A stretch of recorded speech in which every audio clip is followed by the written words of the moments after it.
क्यों किसी की पाबंद होकर रहूं? क्यों अपनी इच्छाओं को किसी व्यक्ति के सांचे में डालूं? क्यों किसी को यह अधिकार दूं कि तुमने यह क्यों किया, वह क्यों किया? दाम्पत्य मेरी निगाह में तुच्छ वस्तु थी। अपने माता पिता की आलोचना करना मेरे लिए उचित नहीं। ईश्वर उन्हें सदगति दे। उनकी राय किसी बात पर ना मिलती थी। पिता विद्वान थे, माता के लिए काला अक्षर भैंस बराबर था। उनमें रात दिन वाद विवाद होता रहता था। पिताजी ऐसी स्त्री से वह हो जाना अपने जीवन का सबसे बड़ा दुर्भाग्य समझते थे। वह यह कहते कभी न थकते थे कि तुम मेरे पाँव की बेड़ी बन गई, नहीं तो मैं न जाने कहाँ उड़कर पहुँचा होता। उनके विचार से सारा दोष माता की अशिक्षा के सिर था। वह अपनी एकमात्र पुत्री को मूर्ख माता से संसर्ग से दूर रखना चाहते थे। माता कभी मुझसे कुछ कहती तो पिताजी उन पर टूट पड़ते। तुमसे कितनी बार कह चुका हूँ कि लड़की को डांटो मत, वह स्वयं अपना भला बुरा सोच सकती है। तुम्हारे डांटने से उसके आत्मसम्मान का कितना धक्का लगेगा यह तुम नहीं जान सकती। आखिर माताजी ने निराश होकर मुझे मेरे हाल पर छोड़ दिया और कदाचित इसी शौक में चल बसी। अपने घर की अशांति देखकर मुझे विवाह से और भी घृणा हो गई। सबसे बड़ा असर मुझ पर मेरे कॉलेज की लेडी प्रिंसिपल का हुआ, जो स्वयं अविवाहित थी। मेरा तो अब यह विचार है कि युवकों की शिक्षा का भार केवल आदर्श चरित्रों पर रहना चाहिए। विलास में रत कॉलेजों में शौकीन प्रोफेसर विद्यार्थियों पर कोई अच्छा असर नहीं डाल सकते। मैं इस वक्त ऐसी बात आपसे कह रही हूँ, पर अभी घर जाकर यह सब भूल जाऊंगी। मैं जिस संसार में हूँ उसकी जलवायु ही दूषित है। वहाँ सभी मुझे कीचड़ में लथपथ देखना चाहते हैं। मेरे विलासा सख्त रहने में ही उनका स्वार्थ है। आप वह पहले आदमी है जिसने मुझ पर विश्वास किया है, जिसने मुझसे निष्कपट व्यवहार किया है। ईश्वर के लिए अब मुझे भूल न जाइएगा। आपट्टे ने मिस जोशी की ओर वेदनापूर्ण दृष्टि से देखकर कहा, अगर मैं आपकी कुछ सेवा कर सकूं तो यह मेरे लिए सौभाग्य की बात होगी। मिस जोशी, हम सब मिट्टी के पुतले हैं, कोई निर्दोष नहीं। मनुष्य बिगड़ता है तो परिस्थितियों से या पूर्व संस्कारों से। परिस्थितियों का त्याग करने से ही बच सकता है। संस्कारों से गिरने वाले मनुष्य का मार्ग इससे कहीं कठिन है। आपकी आत्मा सुंदर और पवित्र है, केवल परिस्थितियों ने उसे कोहरे की भांति ढक लिया है। अब विवेक का सूर्य उदय हो गया है। ईश्वर ने चाहा तो कोहरा भी फट जाएगा, लेकिन सबसे पहले उन परिस्थितियों का त्याग करने को तैयार हो जाइए। मिस जोशी, यही आपको करना होगा। आपट्टे ने चुपती हुई निगाहों से देखकर कहा, वैद्य रोगी को जबरदस्ती दवा पिलाता है। मिस जोशी, मैं सब कुछ करूँगी। मैं कड़वी से कड़वी दवा पीऊंगी यदि आप पिलाएंगे। कल आप मेरे घर आने की कृपा करेंगे। शाम को आपट्टे, अवश्य आऊँगा। मिस जोशी ने विदा लेते हुए कहा, भूलिएगा नहीं, मैं आपकी राह देखती रहूंगी। अपने रक्षक को भी लाइएगा। यह कहकर उसने बालक को गोद में उठाया और उसे गले लगाकर बाहर निकल आई। गर्व के मारे उसके पांव जमीन पर ना पड़ते थे। मालूम होता था हवा में उड़ी जा रही है। प्यास से तड़पते हुए मनुष्य को नदी का तट नजर आने लगा था। दूसरे दिन प्रातःकाल मिस जोशी ने मेहमानों के नाम दावती कार्ड भेजे और उत्सव मनाने की तैयारियां करने लगी। मिस्टर आपट्टे के सम्मान में पार्टी दी जा रही थी। मिस्टर जोहरी ने कार्ड देखा तो मुस्कुराए। अब महाशय इस चाल से बचकर कहाँ जाएंगे। मिस जोशी ने उन्हें फंसाने के लिए यह अच्छी तरकीब निकाली। इस काम में निपुण मालूम होती है। मैंने समझा था आपट्टे चालाक आदमी होगा, मगर इन आंदोलनकारी विद्रोहियों को बकवास करने के सिवा और क्या सूझ सकती है। 4 ही बजे मेहमान लोग आने लगे। नगर के बड़े बड़े अधिकारी, बड़े बड़े व्यापारी, बड़े बड़े विद्वान, समाचार पत्रों के संपादक अपनी अपनी महिलाओं के साथ आने लगे। मिस जोशी ने आज अपने अच्छे से अच्छे वस्त्र और आभूषण निकाले हुए थे। जिधर निकल जाती थी मालूम होता था अरुण प्रकाश की छटा चली आ रही है। भवन में चारों ओर सुगंध की लपटें आ रही थी और मधुर संगीत की ध्वनि हवा में गूंज रही थी। 5 बजते मिस्टर जोरी आ पहुँचे और मिस जोशी से हाथ मिलाते हुए मुस्कुराकर बोले, जी चाहता है तुम्हारे हाथ चूम लूं। अब मुझे विश्वास हो गया कि यह महाशय तुम्हारे पंजे से नहीं निकल सकते। मिसेज पैटेट बोली, मिस जोशी दिलों का शिकार करने के लिए ही बनाई गई है। मिस्टर सुराब जी, मैंने सुना है आपट्टे बिल्कुल गंवार सा आदमी है। मिस्टर भरूचा, किसी यूनिवर्सिटी में शिक्षा ही नहीं पाई, सभ्यता कहाँ से आती। मिस्टर भरूचा, आज उसे खूब बनाना चाहिए। महंत वीरभद्र दाढ़ी के भीतर से बोले, मैंने सुना है नास्तिक है, वर्णाश्रम धर्म का पालन नहीं करता। मिस जोशी, नास्तिक तो मैं भी हूँ, ईश्वर पर मेरा भी विश्वास नहीं है। महंत, आप नास्तिक हो?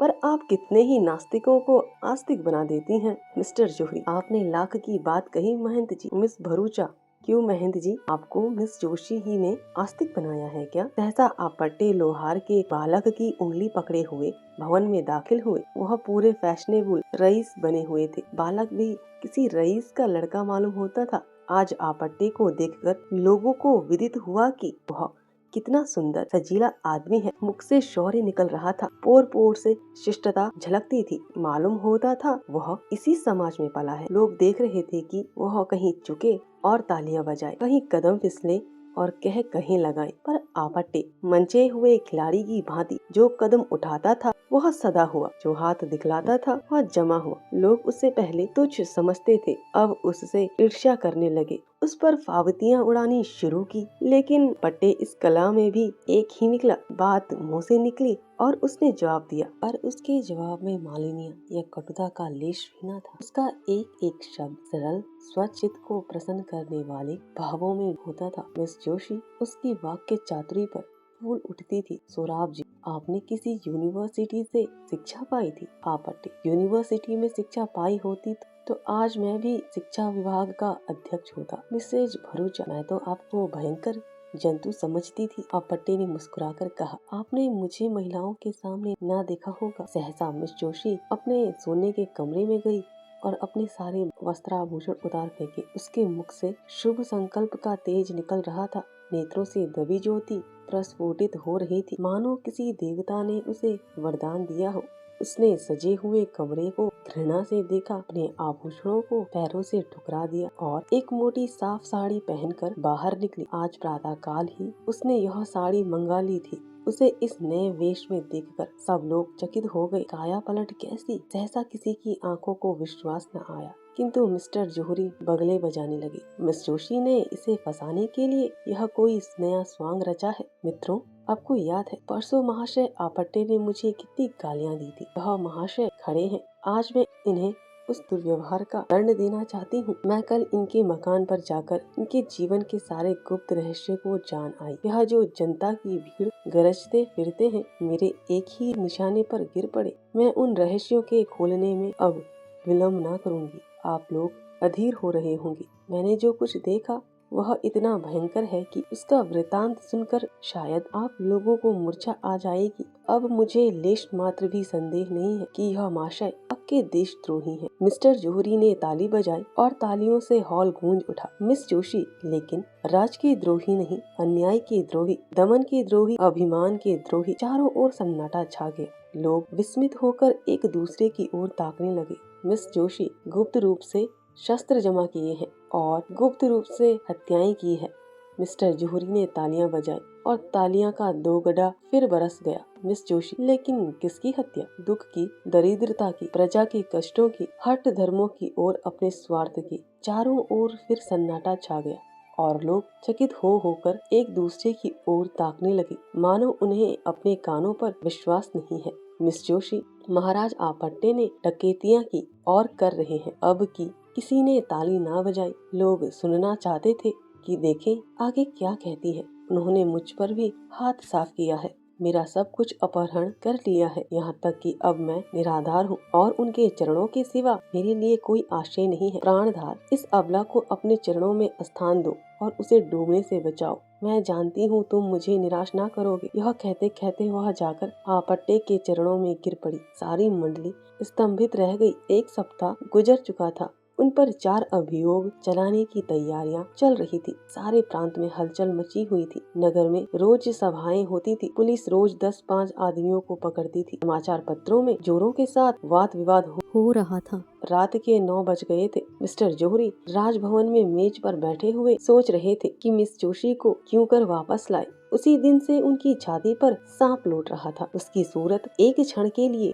आंखों से न उतरती थी। वह सोच रहे थे, इसने मेरे साथ ऐसी दगा की, मैंने इसके लिए क्या कुछ नहीं किया। इसकी कौन सी इच्छा थी जो मैंने पूरी नहीं की। इसी ने मुझसे बेवफाई की। नहीं, कभी नहीं। मैं इसके बगैर जिंदा नहीं रह सकता। दुनिया चाहे मुझे बदनाम करे, हत्यारा कहे, चाहे मुझे पद से हाथ धोना पड़े, लेकिन आपट्टे को नहीं छोड़ूंगा। इस रोड़े को रास्ते से हटा दूंगा। इस कांटे को पहलू से निकाल बाहर करूंगा। सहसा कमरे का दरवाजा खुला और मिस जोशी ने प्रवेश किया। मिस्टर जोहरी हकबकाकर कुर्सी पर से उठ खड़े हुए। यह सोच रहे थे कि शायद मिस जोशी ने निराश होकर मेरे पास आई हैं। कुछ रूखे लेकिन नर्म भाव से बोले, आओ बाला, तुम्हारी याद में बैठा था। तुम कितनी ही बेवफाई करो पर तुम्हारी याद मेरे दिल से नहीं निकल सकती। मिस जोशी, आप केवल जबान से कहते हैं। मिस्टर जोहरी, क्या दिल चीर कर दिखा दूं? मिस जोशी, प्रेम प्रतिकार नहीं करता, प्रेम में दुराग्रह नहीं होता। आप मेरे खून के प्यासे हो रहे हैं, उस पर भी आप कहते हैं मैं तुम्हें याद करता हूँ। आपने मेरे स्वामी को हिरासत में डाल रखा है, यह प्रेम है? आखिर आप मुझसे क्या चाहते हैं? अगर आप समझ रहे हो कि इन सख्तियों से डरकर मैं आपकी शरण में आ जाऊंगी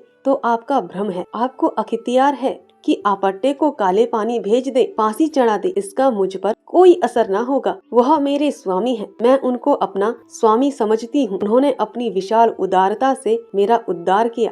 आप मुझे विषय के फंदों में फंसाते थे, मेरी आत्मा को कुलूषित करते थे। कभी आपको यह ख्याल आया कि इसकी आत्मा पर क्या बीत रही होगी? आप मुझे आत्मशून्य समझते थे। इस देव पुरुष ने अपनी निर्मल स्वच्छ आत्मा के आकर्षण से मुझे पहली ही मुलाकात में खींच लिया। मैं उसकी हो गई और मरते दम तक उसी की रहूंगी। उस मार्ग से अब आप हटा नहीं सकते। मुझे एक सच्ची आत्मा की जरूरत थी, वह मुझे मिल गई। उसे पाकर अब तीनों लोकों की संप्रदा मेरी आंखों में तुच्छ है। मैं उनके वियोग में चाहे प्राण दे दूं, पर आपके काम नहीं आ सकती। मिस्टर जोहरी, मिस जोशी, प्रेम उदार नहीं होता, क्षमाशील नहीं होता। मेरे लिए तुम सर्वस्व हो जब तक मैं समझता हूँ कि तुम मेरी हो। अगर तुम मेरी नहीं हो सकती तो मुझे इसकी क्या चिंता हो सकती है कि तुम किस दिशा में हो? मिस जोशी, यह आपका अंतिम निर्णय है। मिस्टर जोहरी, अगर मैं कह दूं कि हाँ तो? मिस जोशी ने सीने से पिस्तौल निकाल कर कहा, तो पहले आपकी लाश जमीन पर फड़कती होगी और आपके बाद मेरी।